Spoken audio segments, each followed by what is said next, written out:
জয় মা কালীর জয়। নমস্কার বন্ধুরা, ভক্তিমূলক কথা চ্যানেলে আপনাদের সকলকে জানাই স্বাগত। বন্ধুরা, আশা করছি ঈশ্বরের আশীর্বাদে আপনারা প্রত্যেকেই ভালো আছেন এবং সুস্থই আছেন। হিন্দু ধর্মে বিভিন্ন তিথিতে মা কালীর বিভিন্ন রূপের পুজো করা হয়। জ্যৈষ্ঠ মাসের অমাবস্যা তিথিতে ফলহারিণী কালী পুজো হয়ে থাকে। এই পুজোর সঙ্গে জড়িয়ে আছে অনেক পৌরাণিক কাহিনী। কর্মের উপর নির্ভর করেই ফল দান হয়, তবে ফলহারিণী অমাবস্যার এক বিশেষ গুরুত্ব রয়েছে। চলুন বন্ধুরা, প্রথমেই আপনাদের জানিয়ে দিই 2025-এর ফলহারিণী অমাবস্যা কবে, আর জানবো 2025-এর ফলহারিণী অমাবস্যার তিথি কখন শুরু হচ্ছে, কখন শেষ হচ্ছে। এছাড়াও 2025-এর ফলহারিণী অমাবস্যার কালী পুজোর সঠিক সময়সূচি। এছাড়াও জানবো 2025-এর পঞ্জিকা মতে ফলহারিণী অমাবস্যার ব্রত এবং উপবাসের সময়সীমা কতক্ষণ। এছাড়াও সবথেকে গুরুত্বপূর্ণ যে বিষয় তা হলো ফলহারিণী অমাবস্যার দিন কোন তিনটি ফল দান করলে মা কালিকার আশীর্বাদে মনের মনস্কামনা পূরণ হবেই হবে। এই সমস্ত কিছুই আজকের ভিডিওতে আপনারা জানতে পারবেন।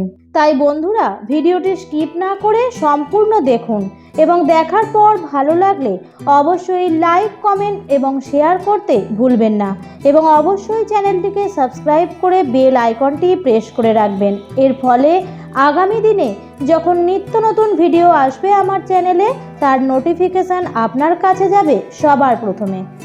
জ্যৈষ্ঠ মাসের অমাবস্যা তিথিতেই পালিত হয় ফলহারিণী অমাবস্যা। তাই পঞ্জিকা মতে 2025 সালের ফলহারিণী অমাবস্যা পালিত হচ্ছে বাংলার 11ই জ্যৈষ্ঠ, ইংরেজির 26শে মে সোমবার দিন। এরপর জানিয়ে দিই পঞ্জিকা মতে অমাবস্যার তিথি কখন শুরু হচ্ছে এবং কখন শেষ হচ্ছে। ফলহারিণী অমাবস্যা 2025-এর অমাবস্যা তিথি শুরু হবে বাংলার 11ই জ্যৈষ্ঠ, ইংরেজির 26শে মে সোমবার সকাল 11:03 থেকে, এবং অমাবস্যা তিথি শেষ হবে পরের দিন 27শে মে 2025 মঙ্গলবার সকাল 8:13 মধ্যে। 2025 সালের ফলহারিণী অমাবস্যার নিশি পালন হবে 26শে মে সোমবার দিন।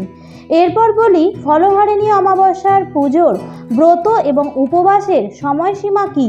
2025-এর অমাবস্যার পুজোর ব্রত এবং উপবাসের সময়সূচি হলো 26শে মে সোমবার, এবং পুজো সম্পূর্ণ হওয়ার পরই আপনি নিজের ব্রত বা উপবাস ভঙ্গ করতে পারবেন। এরপর বলে দিই ফলহারিণী অমাবস্যার দিন কালী পুজোর শুভ সময় কখন। 2025-এর 26শে মে সোমবার রাত্রি 9:09 থেকে শ্রী শ্রী ফলহারিণী অমাবস্যার কালী পুজোর সব থেকে শুভ সময় রয়েছে। বন্ধুরা, প্রত্যেকটি পুজোরই যেমন একটি নির্দিষ্ট নিয়মাবলী আছে, তেমনি এই ফলহারিণী অমাবস্যারও কিছু নিয়মাবলী রয়েছে। প্রথমেই বলে রাখি, আপনাদের এই দিন মায়ের আশীর্বাদ এবং নিজের মনোবাঞ্ছনা পূরণ করবার জন্য যে কোনো 3টি মরশুমি ফল দান করতে হবে, এবং এই 3টি মরশুমি ফল কিন্তু আপনি ততক্ষণ খেতে পারবেন না যতক্ষণ না আপনার সেই মনস্কামনা পূরণ হচ্ছে এবং মায়ের আশীর্বাদ লাভ হচ্ছে। ফলহারিণী অমাবস্যার দিন সকালবেলায় স্নান করে শুদ্ধ বস্ত্র পরিধান করতে হবে। লাল অথবা হলুদ রঙের বস্ত্র আপনাকে পরতে হবে। ফলহারিণী অমাবস্যার পুজো আপনি বাড়িতেও করতে পারেন অথবা মন্দিরে গিয়েও পুজো প্রদান করতে পারেন। মায়ের যে 3টি মরশুমি ফল প্রদান করতে হবে তা হলো আম, জাম এবং কাঁঠাল। আর যে ফলই আপনি নিবেদন করুন না কেন, তাই বিজোড় সংখ্যার নিবেদন করতে হবে, অর্থাৎ 3টি, 5টি এইভাবে বিজোড় সংখ্যার ফল আপনাকে দান করতে হবে। তবে বন্ধুরা, ফলহারিণী অমাবস্যার পুজোর শুরুতেই আপনাদের প্রত্যেকেরই এটি জানা প্রয়োজন যে মায়ের ফলহারিণী রূপের পূজা এই দিন কেন করা হয়। হিন্দু ধর্মে ফলহারিণী কালী পুজোর বিশেষ মাহাত্ম্য রয়েছে। এই বিশেষ দিনে মা কালীর বিশেষ পূজার আয়োজন করা হয়। হিন্দু ধর্মাবলম্বীদের কাছে দেবী কালিকা অত্যন্ত শক্তিশালী দেবী। মা কালী জীবের কর্ম অনুসারে ফল প্রদান করেন। কথিত আছে এই দিন মা কালী জীবের সমস্ত খারাপ কর্মফলকে নিজের মধ্যে ধারণ করেন এবং পাশাপাশি কর্ম অনুযায়ী মা কালী ফলও দান করেন। এই মাতৃরূপা মহাশক্তি প্রসন্ন হলে জীবের দুঃখ দুর্দশা থেকে মুক্তি মেলে, সেই সঙ্গে শারীরিক, মানসিক, নৈতিক ও আধ্যাত্মিক শক্তিরও লাভ হয়। এই ফলহারিণী কালী পুজোর দিনেই জগতের কল্যাণের জন্য শ্রীরামকৃষ্ণ পরমহংসদেব তার স্ত্রী শ্রী মা শারদাকে দশ মহাবিদ্যার অন্যতম রূপ দেবী ষোড়শী রূপে পূজা করেছিলেন। তাই এই ফলহারিণী কালী পুজোর দিনে আজও রামকৃষ্ণ মঠ ও আশ্রমে ষোড়শী পুজো নামে পরিচিত। শ্রীরামকৃষ্ণ মোক্ষ প্রাপ্তির জন্য বিশেষ নিয়ম বিধি মেনে এই দিনে পুজো করলেও হিন্দু ধর্মাবলম্বীরা এই দিন নানাবিধ মরশুমি ফল মাকে নিবেদন করে পূজা অর্চনা করে থাকেন। ফলহারিণী কালী পুজোয় প্রত্যেকেরই বিদ্যা, কর্ম ও সেই সঙ্গে অর্থভাগ্যের উন্নতি ঘটায়, বিবাহের বাধা দূর হয় এবং দাম্পত্য শান্তি লাভ হয়। তাই জ্যৈষ্ঠ মাসের এই কালী পুজোর নাম ফলহারিণী হওয়ার কারণ হলো এই দিন দেবী কালিকা ভক্তদের সমস্ত কর্মফল গ্রহণ করে তাদের জীবন থেকে দুঃখ কষ্ট দূর করেন এবং মোক্ষ লাভের পথকে প্রশস্ত করেন। এই বিশ্বাস থেকেই দেবী কালিকার ফলহারিণী নামে পুজো করা হয়।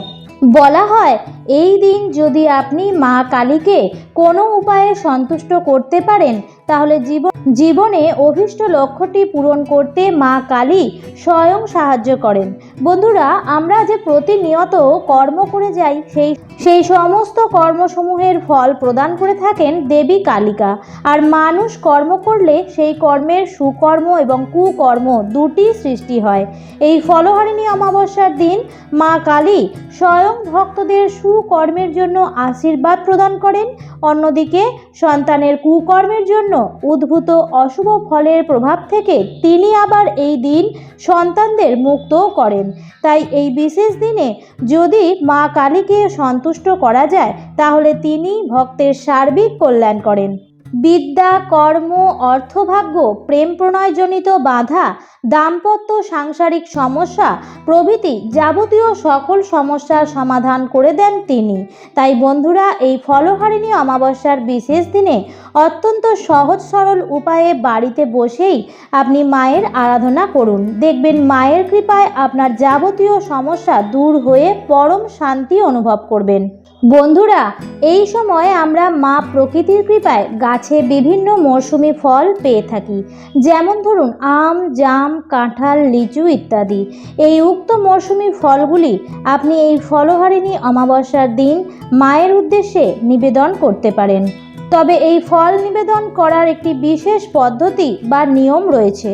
পুজোর দিন যদি নির্জলা উপবাস থাকতে পারেন সেক্ষেত্রে খুবই ভালো। তবে যদি একান্তই এটা সম্ভব না হয় তাহলে সেক্ষেত্রে আপনি ডাবের জল বা অন্য কোনো পানীয় গ্রহণ করতে পারেন। তবে যেহেতু এই দিন আপনি মায়ের উদ্দেশ্যে ফল নিবেদন করছেন, সেই কারণে যতক্ষণ না পর্যন্ত আপনি মাকে দান করছেন ততক্ষণ পর্যন্ত এই দিন কোনো প্রকার ফল খাওয়া একেবারেই যাবে না। এই দিন আপনি মাকে লাল জবা ফুল বা লাল জবা ফুলের মালাও পরাতে পারেন। আর আপনি যে ফলটি সংগ্রহ করেছেন সেটি মায়ের চরণের কাছে রেখে আপনার মনের অভীষ্ট ইচ্ছাটি মায়ের উদ্দেশ্যে ব্যক্ত করুন। আর মায়ের কাছে মনে মনে প্রার্থনা করুন যেন তিনি এই ইচ্ছাটি পূরণ করতে সাহায্য করে এবং আপনার জীবনের যাবতীয় সকল সমস্যা যেন দূর করে দেন। এইভাবে নিষ্ঠা ভক্তির সাথে এই ফলহারিণী অমাবস্যার দিন যদি মায়ের আরাধনা করতে পারেন তাহলে দ্রুত আপনার জীবনের যাবতীয় বাধা এবং সমস্যা মায়ের কৃপায় দূর হয়ে যাবে। আশা করছি বন্ধুরা ভিডিওটি আপনাকে সমৃদ্ধ করেছে। আমার আজকের ভিডিওটি এই পর্যন্তই। ভিডিওটি দেখে ভালো লাগলে অবশ্যই লাইক, কমেন্ট এবং শেয়ার করতে ভুলবেন না। আবারও দেখা হবে পরবর্তী নতুন ভিডিওতে। ভালো থাকবেন, সুস্থ থাকবেন। ধন্যবাদ।